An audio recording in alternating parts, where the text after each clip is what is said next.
স্বাগত জানাচ্ছি সাধারণগঞ্জ থেকে সাথে আছে আমি শামীম জাহেদ। 2011 সালের নভেম্বরে চালু হওয়া ই টেন্ডার এখনও সব সংস্থায় স্বাভাবিকভাবে চলছে। সরকারি কেনাকাটায় 83% হয় ই টেন্ডারের বাইরে।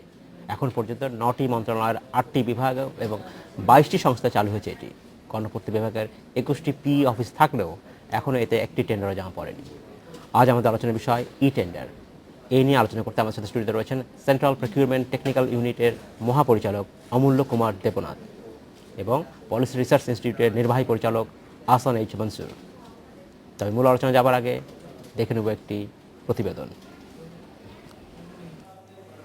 সরকারি কেনাকাটা কিংবা কাজের দরপত্র আহ্বান করা, এমন বিজ্ঞপ্তি প্রতিদিনই চোখে পড়ে পত্রিকার পাতায়। তবে বিপত্তি বাধে তা হাতে হাতে জমা দিতে গিয়ে। নিকট অতীতেই আছে এর নজির। 8 আগস্ট 2013 চট্টগ্রাম রেলওয়ে অফিসে টেন্ডার জমা দেয়া নিয়ে দুপক্ষের মধ্যে বাধে সংঘর্ষ।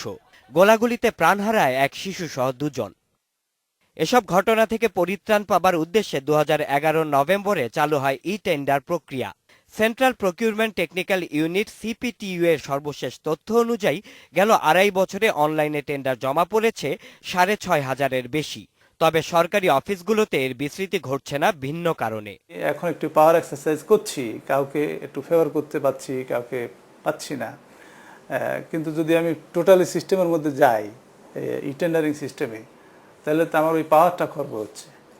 এ একটা হতে পারে, দেয়ার ইজ এ লাইকলিহুড, কিন্তু আমি বলছি না যে এটি, কিন্তু এটা আপনি বুঝবেন অবশ্যই। এখন পর্যন্ত 9টি মন্ত্রণালয়ের 8টি বিভাগ ও 22টি সংস্থায় চালু হয়েছে এটি। তবে সব সংস্থায় তা কার্যকরভাবে চলছে না। গণপূর্ত বিভাগের 21টি পিই অফিস থাকলেও এখনো এতে একটি টেন্ডারও জমা পড়েনি। সরকারি সংস্থার মধ্যে প্রাথমিক পর্যায়ে এলজিইডি, পল্লী বিদ্যুৎ, পানি উন্নয়ন বোর্ড ও সড়ক বিভাগকে টার্গেট করা হয়েছে। 60 থেকে 65% টাকা এই 4টা টার্গেট এজেন্সিতে খরচ হয় ডেভেলপমেন্টের। তো সেই জন্য আমরা এটাকে নিয়ে আসছি। এখন যদি এর সাথে পূর্তকে আমরা নিয়ে আসতে পারি ফুল প্লেজে, তাহলে দেখা যাবে ধরেন হয়তো 80% অফ দ্য টোটাল ওই যে ডেভেলপমেন্ট চলে আসতেছে এখানে। তবে এর জন্য মন্ত্রণালয় ও বিভাগগুলোতে প্রশিক্ষিত জনবল গড়ে তুলতে হবে বলে জানান এ কর্মকর্তা। Shaon Hasnat, independent news, Dhaka. দেখলাম প্রতিবেদনটি আমরা। ডক্টর আহসান এইচ মনসুর এবং অমূল্য দেবনাথ, আপনাদেরকে স্বাগত জানাচ্ছি অনুষ্ঠানে। আপনারা কেমন আছেন? জনাব দেবনাথ, আপনাকে দিয়ে শুরু করা যাক। প্রতিবেদন দেখলাম যে যদিও 2011 সালে চালু হয়েছে, কিন্তু এখনো 83% সরকারি কেনাকাটা এখনো ইলেকট্রনিক টেন্ডারের বাইরে, আওতার বাইরে রয়েছে। এইটা কেন? থ্যাংক ইউ ভেরি মাচ আপনার প্রশ্নের জন্য। আমরা আসলে জুন 2011 সালের 2রা জুন মাননীয় প্রধানমন্ত্রী এটি উদ্বোধন করেন, রাইট। এবং আমরা ই টেন্ডার বাংলাদেশে প্রথম চালু করি সেখান থেকেই। এর আগে আমাদের 1 বছর সময় আমরা নিয়েছিলাম, সেটি হলো ডেভেলপমেন্ট করা, আমাদের ডাটা সেন্টার সবগুলো ঠিক করার জন্য।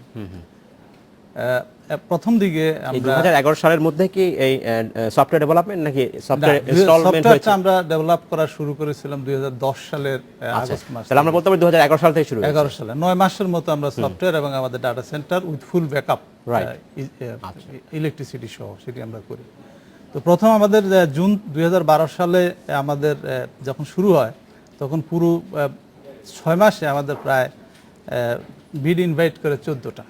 তার কারণ হলো আমাদের সিস্টেমটা এরকম যে আপনি যদি রেজিস্ট্রেশন না করেন টেন্ডারার হিসেবে অথবা প্রকিউরিং এন্টিটি হিসেবে, তাহলে আপনি টেন্ডারে পার্টিসিপেট করতে পারবেন না, টেন্ডারটা প্রসেস করতে পারবেন না। তো সেখানে রেজিস্ট্রেশনের সংখ্যা আস্তে আস্তে বাড়লো। প্রথম ছিল 294 জন আমাদের রেজিস্ট্রেশন করে।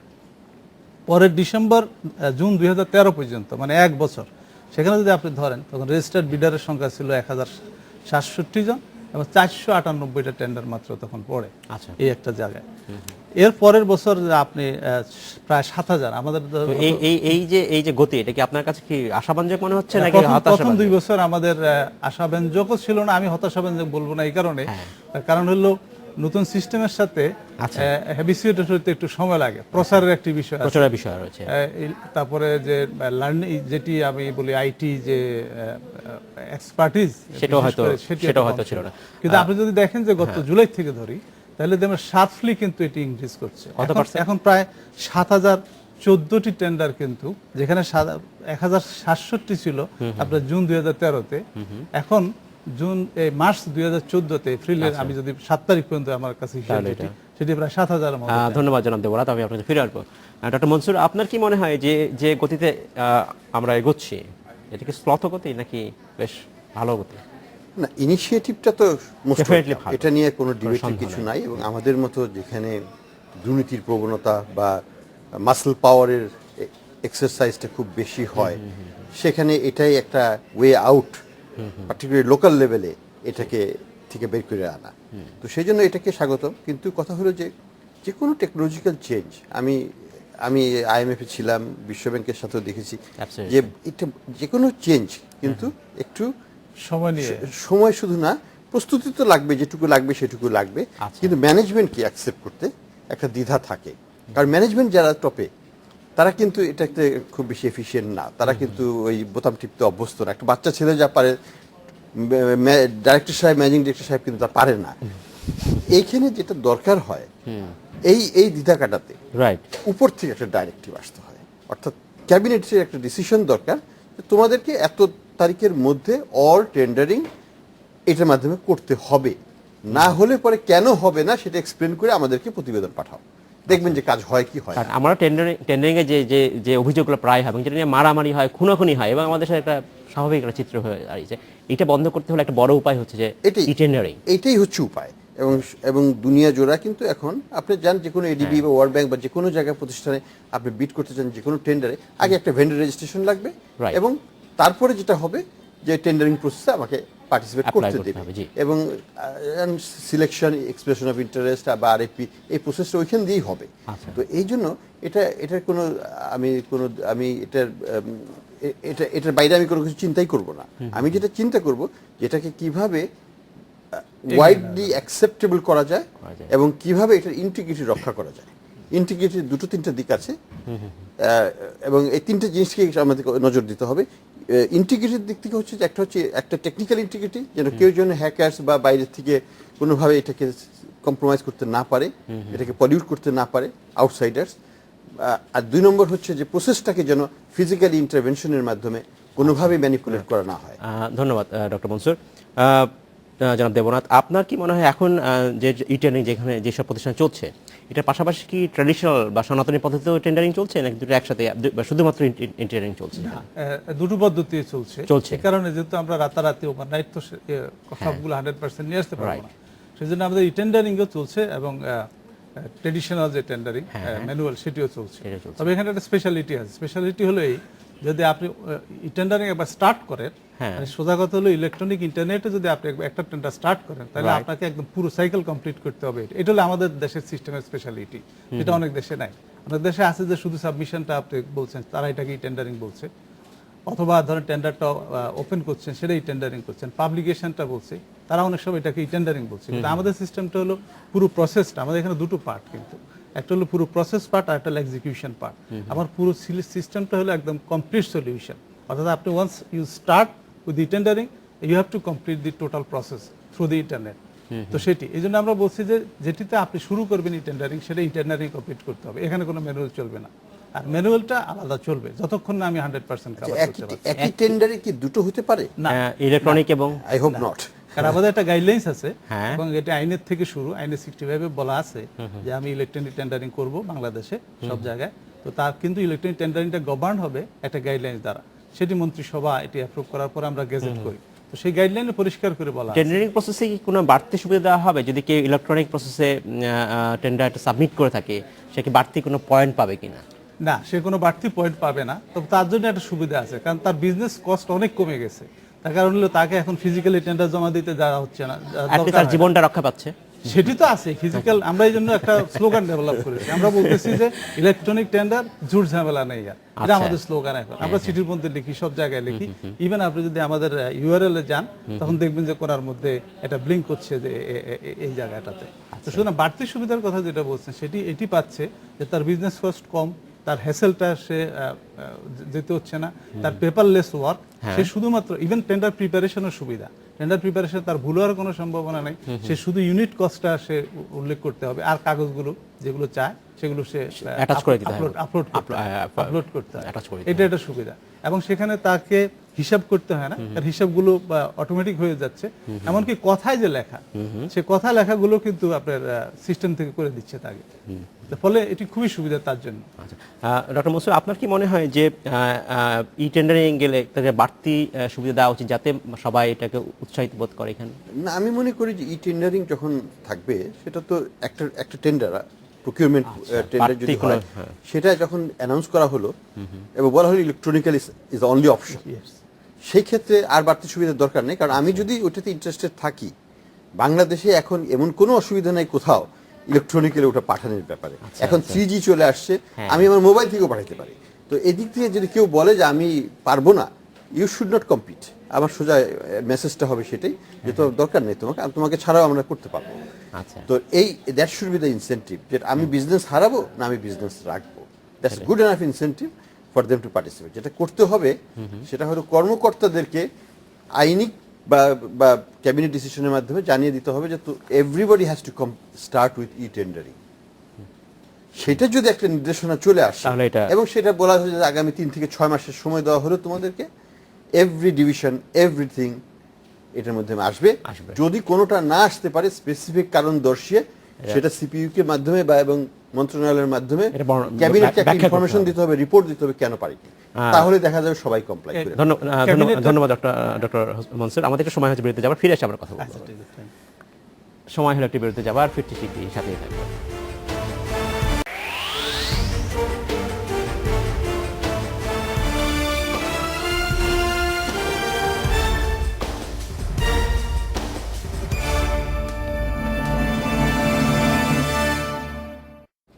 স্বাগত আরেকবার খাতুনগঞ্জ থেকে মধ্যে ছেলে। আজ আমরা কথা বলছি ই টেন্ডার নিয়ে। এই নিয়ে আলোচনা করতে আমার সাথে স্টুডিওতে রয়েছেন সেন্ট্রাল প্রকিউরমেন্ট টেকনিক্যাল ইউনিটের মহাপরিচালক অমূল্য কুমার দেবনাথ এবং পলিসি রিসার্চ ইনস্টিটিউটের নির্বাহী পরিচালক ডক্টর আহসান এইচ মনসুর।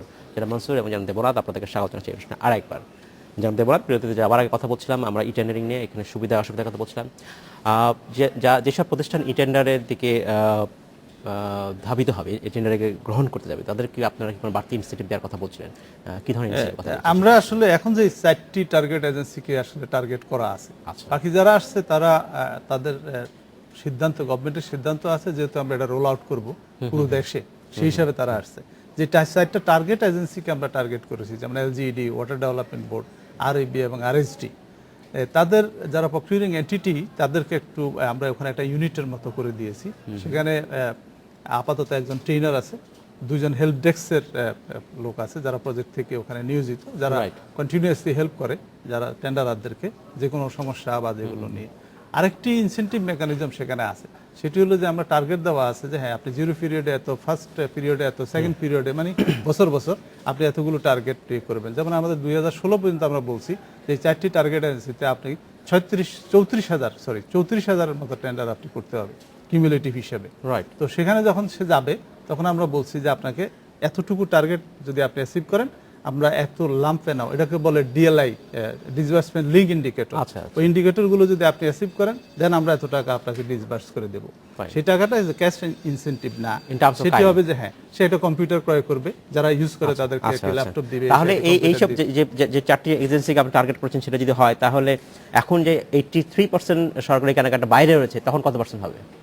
আমার তো আশা, কারণ আমরা একটা উদাহরণ দিই তাহলে, কারণ এই 4টি টার্গেট এজেন্সিতে এই ইনসেন্টিভ মেকানিজমের পরে যেটি আমরা জুলাই থেকে স্টার্ট করলাম, Right. এখন যদি আপনি নাম্বার অফ টেন্ডার ইনভাইটেড দেখেন তাহলে দেখা যাবে যে খুব শার্পলি রাইজ করছে। সেটা আমার in terms of growth is, আমি দেখেছি 700% আছে কোথাও কোথাও। 700% আছে। আছে। তার কিন্তু মানে আমরা যদি সবকিছু মিলে দেখি টাকার হচ্ছে। খুবই খারাপ অবস্থা, কারণ 83% সরকারি কেনাকাটা এখন ই টেন্ডারের বাইরে। ওইটাই আসলে এটি আমার মনে হয় না যে খুব একটা আনএক্সপেক্টেড, এই কারণে হ্যাঁ। কারণ হলো যে বাংলাদেশে প্রচুর প্রকিউরিং এন্টিটি আছে। আমরা যেটি করছি যে এই 4টি টার্গেট এজেন্সিকে টার্গেট করেছি আমরা, যে যেহেতু তাদেরকে আমরা ইন্টারনেট ফ্যাসিলিটি দিচ্ছি, আমরা কম্পিউটার দিয়ে দিচ্ছি, আমরা ট্রেনিং দিয়ে দিচ্ছি, কারণ একসাথে সবাইকে ট্রেনিং দিয়ে নিয়ে আসাটা একটু টাফ আছে। আচ্ছা। এবং আমরা সবাইকে বলছি যে এখন ইনহাউস ট্রেনিং আপনারা ডেভেলপ করেন। যেমন গত পরশু পিডব্লিউডি আপনাদের যে রিপোর্ট হয়ে গেল, তারপর ওদিনেই বিকেলবেলা পিডব্লিউডি তাদের অফিসে তাদের ট্রেনিং প্রোগ্রামটা কিন্তু শুরু করেছে। ডক্টর মনসুর, যেসব প্রতিষ্ঠানের কথা জনাব দেবনাথ বলছেন যে তাদেরকে ইনসেন্টিভ দেওয়ার কথা হবে, কিন্তু এখানে আমরা দেখে থাকি অধিকাংশ ক্ষেত্রে সরকারি যেসব প্রতিষ্ঠানগুলো তাদের এক ধরনের এক ধরনের ব্যারিয়ার নিজে থেকেই কাজ করে, তারা নিজেরাই হয়তো আগ্রহী হয় না, সেই জায়গাটা আসলে জোর দেওয়ার কি উপায় আছে আসলে? শুধু কি ইনসেন্টিভে কাজ হবে? না, ইনসেন্টিভ ইজ মার্জিনাল Definitely আমার থাকবে। মনে হয় না যেটা এটা বড় কিছু রোল প্লে করবে, বাট যেটুকু করে করুক, আমি এর বিরোধিতাও করব না। কিন্তু আসল যেটা ব্যারিয়ারটা হচ্ছে যে একটা হচ্ছে মেন্টাল ব্যারিয়ার, আর একটা হচ্ছে ফাইন্যান্সিয়াল ইন্টারেস্ট থাকে। কারণ ফিজিক্যাল কন্ট্রোল থ্রুতে ম্যানিপুলেশনটা হয়, এবং ম্যানিপুলেশন হলে পরে one can have financial interest, যেটা ইলিসিট ফাইন্যান্সিয়াল ইন্টারেস্ট, কিন্তু সেটা কিন্তু আমাদের দেশে খুব পারভেসিভলি আছে। কাজে এই ব্যারিয়ারটাকে ওভারকাম করতে হলে আমাদের ই টেন্ডারিং এর এবং উপর এখানে কোনো নেক্সাস থাকতে পারে? অবশ্যই থাকতে পারে, মানে কিন্তু অবশ্যই আছে। যেসব প্রতিষ্ঠান অনেক সময় বিড করে, যার অধিকাংশই পলিটিক্যাল ইনফ্লুয়েন্স এবং যার বিভিন্ন রাজনৈতিক দলের সদস্য তারা থাকেন, এবং বলা থাকে এটা নেক্সাসটা লোয়ার লেভেলে বেশি হয়, মানে ডিস্ট্রিক্ট লেভেল, এবং যেই লেভেলে ডিসবার্সমেন্ট হয়ে থাকে highways department, roads and highways বা প্রকিউরমেন্টের ইউনিটগুলো ওইখানে থাকে, এবং ওইখান থেকে বিল পেমেন্ট হয়, সেসব জায়গাটা এগুলো বেশি হয়। তবে আমি যেটা মনে করি যে নেক্সাসের দুটো দিক আছে, একটা হচ্ছে টেন্ডারিং প্রসেস, আর একটা হচ্ছে bill settlement process. Absolutely bill and দুটোকে একসাথে করতে হবে। এক্সিকিউশন পার্ট, হ্যাঁ, এবং এটা হচ্ছে ফার্স্ট স্টেজ। Absolutely. সেকেন্ড স্টেজে যদি আমরা না যেতে পারি, তাহলে আমি সেদিনকে যেমন অর্থমন্ত্রী মহোদয়কে বলছিলাম আমাদের বাজেট ডিসকাশনে, দেখেন আমরা তো অনেক টাকা আমাদের ট্যাক্স পেয়ারদের কাছ থেকে নিচ্ছি, এবং আগামীতে আরো বেশি নেব, এবং আপনারা আশা করছেন। কিন্তু আমরা যদি ব্যয়টাকে যদি আমরা কোয়ালিটি কন্ট্রোল করতে না পারি, তাহলে বর্তমানে আমি সিম্পল বললাম, বর্তমানে 100 টাকার 50 টাকাও সত্যিকারের রাস্তায় বা সত্যিকারের ব্রিজে বা সত্যিকারের একটা প্রকল্পে ব্যয় হয় কিনা সন্দেহ আছে।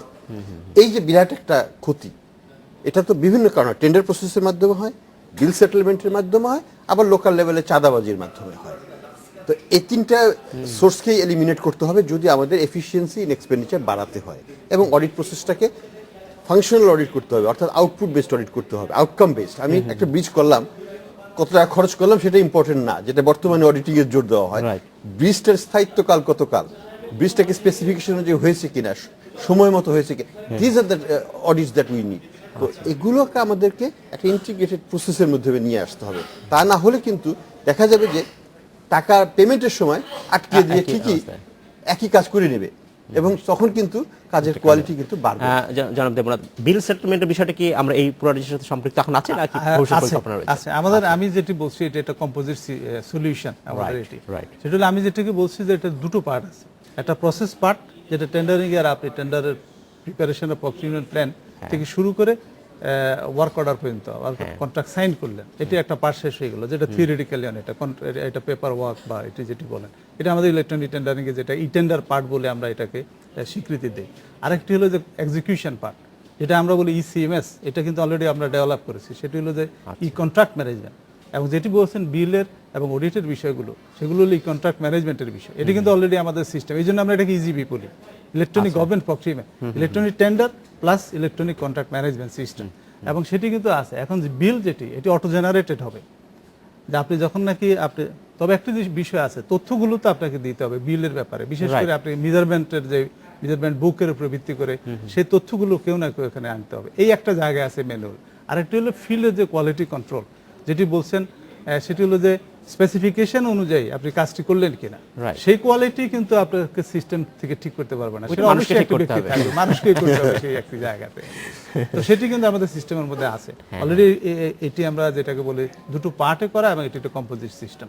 এটি কিন্তু ওয়ার্ল্ডের মধ্যে ইউনিক আমাদের সিস্টেমটা, এবং ইতিমধ্যে কিন্তু বিশ্বব্যাংক সহ সবাই কিন্তু ওনারা নিজেরা এটা স্বীকৃতি দিয়েছে। বিশ্বব্যাংকের একটা আইটি টিম যারা একদম ইন্ডিপেন্ডেন্টলি এসে বোর্ডকে যারা তথ্য দিছে, মানে যেটাকে বলে, তারা কিন্তু অলরেডি এটা পুরো সিস্টেমটা কয়েকবার রিভিউ করছে, করে দেখছে যে হ্যাঁ এটা একটা ভালো সিস্টেম। ধন্যবাদ জানাব দেবনাথ, আমাদের সময় সর্বদা শেষ করতে হচ্ছে। ডক্টর মনসুর, আপনাকে ধন্যবাদ, সময় সর্বদা আজকে আমাদের এখানে শেষ করতে হচ্ছে। আপনাদের সাথে নিশ্চয়ই আমাদের আবারও দেখা হবে।